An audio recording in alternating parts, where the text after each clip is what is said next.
अस्सलाम वालेकुम dear students, उम्मीद करता हूँ कि आप सब खैरियत से होंगे। तो आपका जो पंक्चुएशन का क्वेश्चन है उसका आज हमने मसला पक्का पक्का हल कर देना है। 5 सिंपल सिंपल आपको मैं ट्रिक्स बताऊंगा जिनको आपने अगर समझ लिया तो उसके बाद आपको सारी ज़िंदगी पेपर के अंदर पंक्चुएशन वाला क्वेश्चन जो है ये कभी भी तंग नहीं करेगा, कभी भी आपको ये नहीं छेड़ेगा। और ये वो क्वेश्चन होता है जो होता तो 4 नंबर का है लेकिन बहुत बड़ा बड़ा मसला जो है वो स्टूडेंट के लिए क्रिएट कर देता है। तो हमने इस मसले को खड़ा ही नहीं होने देना। तो 5 ट्रिक्स कौन कौन सी हैं। पहली ट्रिक ये है कि आपने जो अपॉस्ट्रॉफी है उसका सही इस्तेमाल करना सीखना है। अब अपॉस्ट्रॉफी कहाँ पर यूज़ होती है? Apostrophe is used to form possessives, जैसे the school's faculty, our family's crest, the shirt's collar, Bill Thomas house. और जब हम कॉन्ट्रैक्शंस कर रहे होते हैं, जैसे इट इज़ को हम इट्स कर रहे होते हैं, लेट अस को लेट्स कर रहे होते हैं, शी इज़ को या शी वाज को शीज़ कर रहे होते हैं, और दे आर को हम दे आर कर रहे होते हैं, और आई हैव को हम आई हैव कर रहे होते हैं, और डू नॉट को हम डॉट बना रहे होते हैं। तो कॉन्ट्रैक्शंस के अंदर हम अपॉस्ट्रफी यूज़ करते हैं, यानी कि जो खड़ा कॉमा होता है, ठीक है, जो ऊपर वाला कॉमा होता है इसको अपॉस्ट्रफी बोला जाता है।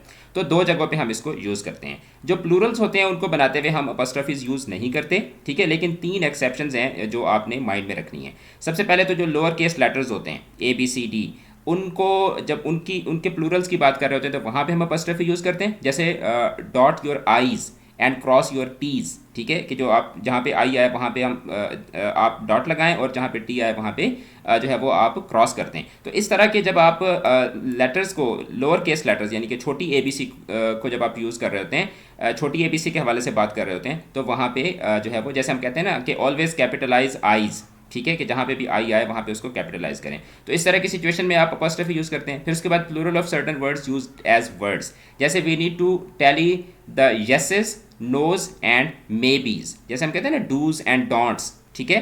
तो जो सर्टन वर्ड्स होते हैं उनके लिए भी हम क्या यूज़ करते हैं? अपॉस्ट्रफी यूज़ करते हैं। फिर उसके बाद प्लूरल ऑफ सर्टन एब्रीविएशंस, जैसे the staff includes a dozen PhDs and 4 MDs and MPhils, ठीक है। तो इस तरह की एब्रीविएशंस जो होती हैं उसके साथ भी हम अपॉस्ट्रफी यूज़ करते हैं, बाकी हम कहीं पर भी अपॉस्ट्रफी यूज़ नहीं करते। उसके बाद आपने ये देखना है कि आपने कोटेशन मार्क्स को सही तरीके से इस्तेमाल करना है। पीरियड्स यानी full stops and commas, they always go inside quotation marks even if they aren't part of the material being quoted, and all the other punctuation marks like full stop, question mark, बाकी जितनी भी चीज़ें होती हैं, they go outside the quotation mark unless they are part of the material being quoted। जैसे अब यहाँ पे देखें, any further delays, she said, would result in a lawsuit, ठीक है। अब lawsuit के आपने जो फुल स्टॉप है वो पहले लगाना है, और फिर उसके बाद आपने कोटेशन मार्क्स जो हैं वो लगाने हैं। अब यहाँ पे his latest story is titled the beginning of the end, wouldn't it be better title be the end of the beginning। अब end of the beginning, ठीक है, इसका आपने जो कोटेशन मार्क्स हैं वो पहले लगाने हैं, और जो सवालिया निशान है वो बाद में लगाना है। ये दूसरी ट्रिक हो गई। फिर जो तीसरी ट्रिक है वो ये है कि you have to know how to punctuate with parenthesis, यानी कि जो छोटी ब्रैकेट्स होती हैं उनमें आपने किस तरीके से पंक्चुएट करना है। When a parenthetical element is included at the end of a larger sentence, the terminal punctuation यानी जो लास्ट पंक्चुएशन है for the large sentence goes outside the closing parenthesis, ठीक है। when a parenthetical sentence exists on its own, the terminal punctuation goes inside the closing parenthesis। examples को देख लेते हैं, जैसे she nonchalantly told us that she would be spending her birthday in Venice, ठीक है। उसके बाद Italy not California, ठीक है। अब ये क्या है कि अब यहाँ पे ये जो पैरेंथेसिस है ये क्या है? This is something which do not exist on her on, ठीक है। तो अब आप क्या करेंगे? इसके बाद लगाएंगे फुल स्टॉप, ठीक है। उसके बाद अनफॉर्चुनेटली वी वर्ंट इनवाइटेड, ठीक है। अब ये क्या है कि अब इसके अंदर जो फुल स्टॉप है ये इसका अपना फुल स्टॉप है, तो इसमें क्या करेंगे? आप इस फुल स्टॉप को अंदर लगाएंगे और जो पैरेंथेसिस हैं उनको आप बाहर लगाएंगे, ठीक हो गया। उसके बाद you have to distinguish between the colon and semicolon, ये सबसे बड़ा मसला होता है। और जो कॉलन और सेमी कॉलन है ये दोनों बेसिकली दो जो क्लॉजेस होती हैं उनको जोड़ने के लिए इस्तेमाल होते हैं। When the second clause expands on और explains the first, then you have to use a colon, यानी कि जब पहली क्लॉज है उसकी फर्दर एक्सप्लेनेशन जो है वो सेकंड क्लॉज में दी गई हो तो फिर आपने वहाँ पे कॉलन यूज़ करना है। When the clauses are merely related, जब उनमें सिर्फ कोई ताल्लुक होता है but the second does not follow from the first, then we have to use a semicolon, ठीक है। जैसे मिसाल के तौर पर only a third of Americans have a passport, the majority of Canadians have a passport.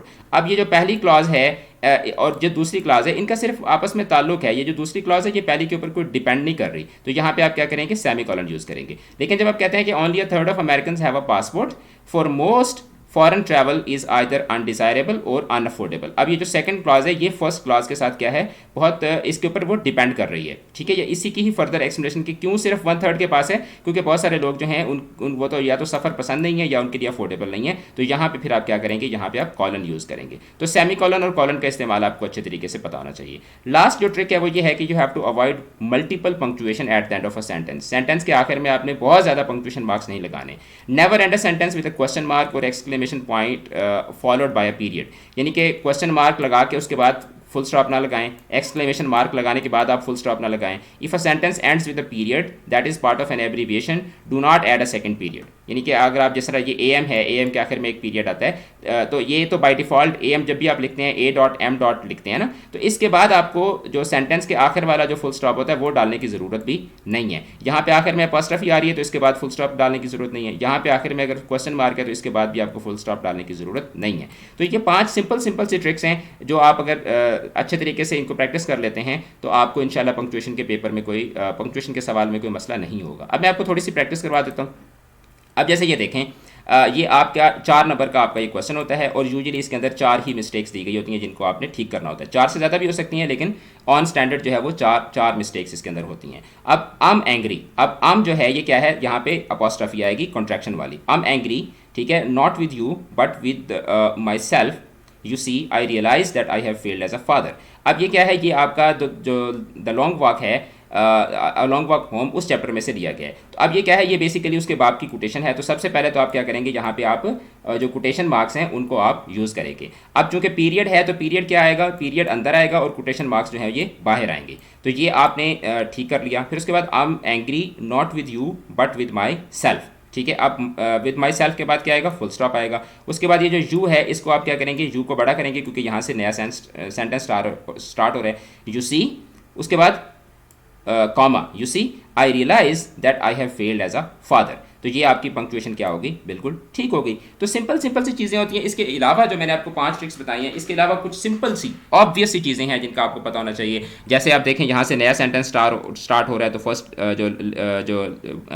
First जो letter होगा वो कैपिटल होगा। फिर उसके बाद जहाँ पे कोई नेम आएगा तो जो प्रॉपर नेम होगा तो उसका जो फर्स्ट लेटर होगा वो आपने क्या करना है, उसको आपने कैपिटलाइज करना है।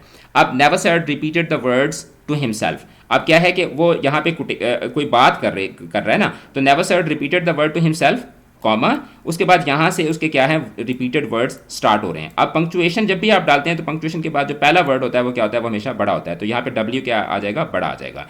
Well then that means he'll soon be home, ठीक है। अब यहाँ पे सून बी होम, यहाँ पे एक सेंटेंस खत्म हो गया तो यहाँ पे आप लगाएंगे फुल स्टॉप।